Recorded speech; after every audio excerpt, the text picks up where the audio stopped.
kan PKI sejak tahun 80-an. Ya. Yang pojok kiri atas namanya Ripka Ciptaning.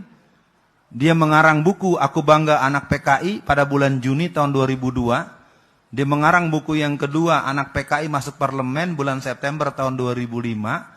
Dia mengarang buku 50 tahun Anak PKI bulan September tahun 2008. Dia mengarang buku yang berjudul Menuju Jalan Perubahan tahun 2012 untuk menjadi buku pedoman pemenangan Gubernur Jakarta yang berasal dari Solo, yang sekarang jadi presiden. Seragam kotak-kotak itu adalah seragam pemuda Partai Komunis Cina. Mau bukti? Silakan diperiksa koran Media Indonesia terbitan hari Senin tanggal 17 bulan September halaman 12 pojok kiri atas. Silahkan dibuka di browsing nanti. Jadi seragam kotak-kotak itu adalah seragam pemuda Partai Komunis Cina. Dan itu menjadi lambang kemenangan dalam proses pemilihan Gubernur Jakarta 2012. Ya. Jangan tersinggung-tersinggung, ini fakta saja. Saya bicara physically, saya bicara data, di koran ada.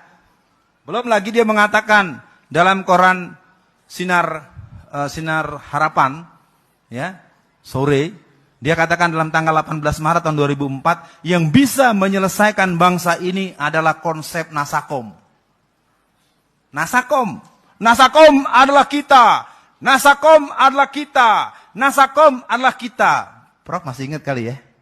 Siapa yang kampanyenya kemarin pakai kita-kita? Silahkan periksa sendiri. Saya nggak nyebut nama, cuman ngingetin aja. Nasakom adalah kita. Kemarin kampanye ada yang pakai kita-kita. Nah. Ya. Atau, ayo kerja. Itu tagline negara komunis. Ya, komando, ayo kerja. Kerja. Itu adalah tagline negara-negara komunis. Silakan periksa. Jadi kalau mulai dibilang semuanya udah di depan mata, ada dekat dengan kita. Lalu kemudian disampaikan ada yang tidak terima. Persoalannya adalah mau kita tutup fakta sejarahnya atau ceramah ini diberhentikan karena dianggap memberatkan buat pemilik tempat maupun para pendengar. Saya tidak tahu. Yang jelas saya harus menuntaskan sampai tanya jawab. Lanjut. Sebentar.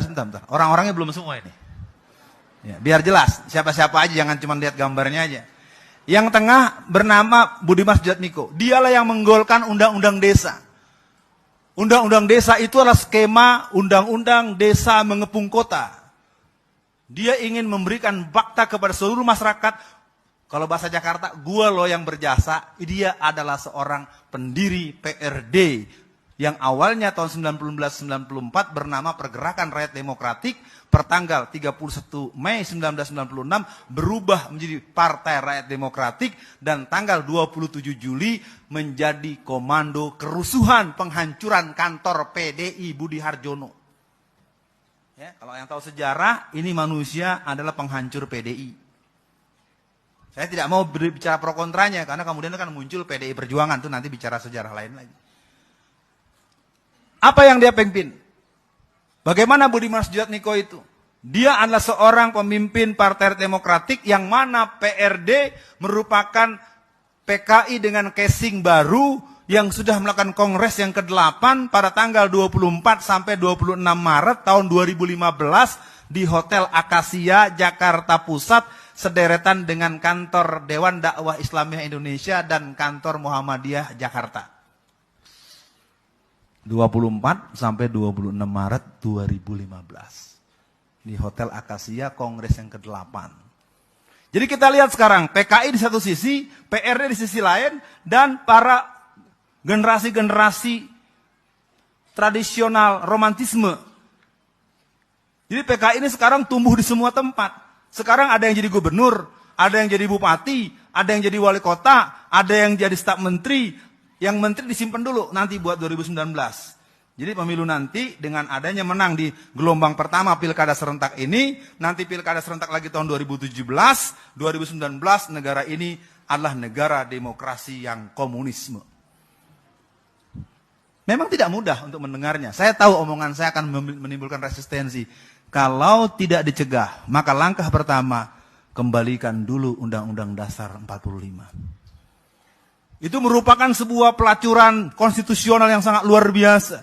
Ketika pasal 6 dirubah dengan doktrin gereja oleh Profesor Dr. J.E. Sayetapi. Dia mengatakan, haleluya, Yesus Kristus, haleluya, bahwa kami telah berhasil menggunting dan mengamandir pasal 6 Undang-Undang Dasar 45. Disitulah sebetulnya kemenangan jaringan Kristen dan jaringan asing. Mengerikan memang. Tapi karena gerakan konstitusi seperti ini menjadi sesuatu yang tidak didalami dengan baik, sekarang semua terlolong-lolong. Kita berada dengan sebuah negara yang sistem ketatanegaraannya tidak mendukung dinamika dan kesejahteraan masyarakatnya. Kita kembali ke layar tadi. Nah, yang sebelah kanannya namanya Andi Arief. Andi Arief ini adalah seorang yang pernah menjadi staf menteri, dia menjadi komisaris PT POS dan pernah menjadi ketua BNPB. Satu hari beliau telepon saya. Saudara Alfian, Anda hati-hati. Anda akan saya tangkap. Karena Anda telah mencemarkan nama baik saya. Waduh. Takut juga kan mau ditangkap Pak. Aduh ditangkap gue ini. Maaf ya Pak, ini siapa ya? Nggak kenal sama nomor ini, maklum saya rakyat biasa. Saya Andi Arief. Anda telah mencemarkan kemana-mana Anda sebut nama saya. Andi Arief anak Lampung. Kan lu sendiri yang bilang, I'm is young generation PKI. Oh, Anda masih ingat aja sama saya? Kalau gitu tahu sama tahu aja lah.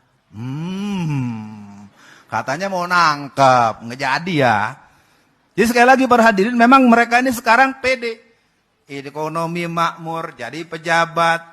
Ya kan pertanyaannya kenapa kader-kader muda PKI ini bisa jadi orang penting. Sementara pemuda-pemuda Islam yang punya jiwa tauhid, yang punya sambungan dengan Masyumi, yang punya sambungan dengan NU, yang pernah bekerja sama pada awal-awal pembentukan Bintang Bulan Masyumi Palu Arit PKI. Kan gitu ya. Pasti ingat itu zaman-zaman 50-60an. Jadi yang namanya Andi Arief ini ternyata dialah yang bernama Mirah Mahardika. Setelah Musso gagal tahun 48, Musso menyerahkan kepemimpinan kepada Dayan Aidit, Dayan Aidit gagal menyerahkan kepada Sudisman yang kita bacakan tadi, Sudisman menyerahkan kepada dia. Jadi kelompok komunis itu memberikan penyerahan tugas yang tuntas. Kalau kelompok Islam, saya mohon maaf, sering gazebo. Nggak jelas bu, nggak ketahuan. Sekarang muncul seorang Alfian Tanjung menjadi orang yang bicara banyak soal PKI, kalau bahasa Jakartanya siapa kamu, siapa lu. Nah paling tidak saya coba tuntaskan ke gambar-gambar yang 6 ini saja dulu. Ya. Yang pojok kiri bawah dikenal dengan Oneng. Calon Gubernur Jawa Barat bersama Teten Mas Duki. Jadi Gerwani dan pemuda rakyat sekarang bersiap. Mereka akan paksa tarik Ridwan Kamil menjadi Gubernur Jakarta untuk bertanding dengan Basuki Cahayapurnama supaya benteng Jawa Barat jebol. Maka saya bilang pada teman-teman di Jawa Barat, teman-teman yang coba ngobrol-ngobrol soal politik, jangan tarik Ridwan Kamil ke Jakarta, nanti bentengnya lemah di Jawa Barat. 2002 dia adalah orang yang terang-terangan telah masuk pada jaringan komunis internasional. Dialah yang bersama dengan Ripka Ciptaning, ya si Rike ini dengan Ripka Ciptaning tadi yang hadir dalam peristiwa Pakis Ruyung di Banyuwangi hari Kamis. Tanggal 10 bulan Juni tahun 2010 dia mengadakan kerusuhan dengan mengundang keluarga besar PKI untuk datang ke sebuah tempat yang disepakati di Banyuwangi. Yang